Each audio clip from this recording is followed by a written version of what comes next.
Hi, you all. We're going to talk about how to begin writing that literary autobiography, ladies. So let's get going. Really, it just is the story of your reading life. So it's important to start from the beginning. As you can see, here are a list of questions that you might want to start considering as you write and use them as your guide. By following these questions, you really should be able to write 2 to 3 paragraphs easily.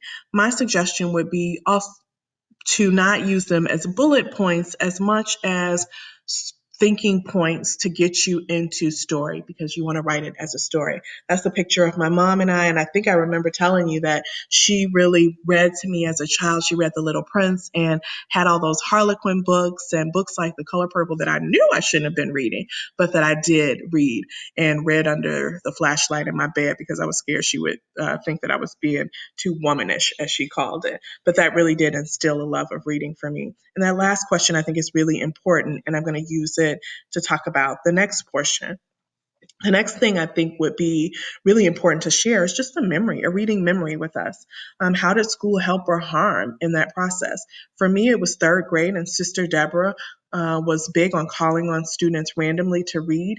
And I remember one time she got to me and I said the word island instead of island. And I was always really nervous to read in front of the class anyway, so it terrified me when she called on me. And when I got that wrong, she called me up to her desk and made me read it 5 times in front of the class and in front of her without giving me any strategies or fix ups for that.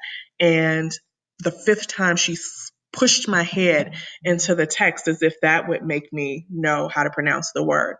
From that point on, I really never wanted to read in front of the class again and never saw myself as a reader at school. That could be your third or fourth paragraph of your autobiography, telling that, sharing a memory with us and with a specific book. The next thing that you want to really focus on is your evolution as a reader. So, how have you evolved over time? What does reading mean to you now as an adult? What are you reading? How do you determine what to read? And what would you recommend? As you can see, I have some snapshots of my own audio book because I've really gotten into audiobooks in the past couple of years. And as you can see, I'm pretty heavily reading things related to my own culture, the history of Black folk, and that's important to me in critical race theory. So I would recommend the book that I'm currently reading right now, How to Be an Anti-Racist, because it's amazing. That picture up top is of me and my friends going to different conferences to evolve ourselves as readers as well. The next thing that you should probably think about is how do you anticipate your reading history influencing you and your students in your classroom? Whether that be a paragraph or a few sentences, I think that's important to note because it'll provide a transition between you as an adult reader and what you want for your classroom. That's really the next thing I want you to talk about, reading in your classroom. What do you want it to look like? How are you going to nurture the desire for reading in students and making a positive experience, and what are some challenges of having a rich reading classroom, and what's one book that you really must have in your classroom and why? So using those questions to help talk about kind of the future. So if you broke your writing into your past, your present, and your future, you really should be able to get 7 good paragraphs using these questions as a catalyst. I just put some pictures in here because I could talk about these things all day.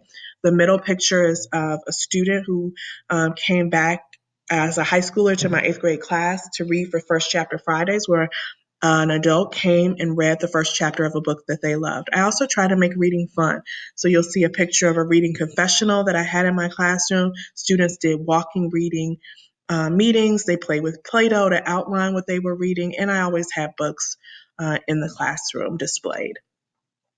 The last thing is creating a bibliography that identifies the source, the author, the title of the books that you mentioned throughout your autobiography, and you must mention at least 3 to 4 texts. So that bibliography is really just connected to those texts, and they're really important. So following this outline, ladies, you really should easily be able to get 7 or 8 paragraphs. Remember, these are bullet points, but you really want to tell it in story format. You want it to flow for us readers, but I think that these questions will help guide that practice and that process. Remember, if you have any questions, I am here to help always. Talk to you soon.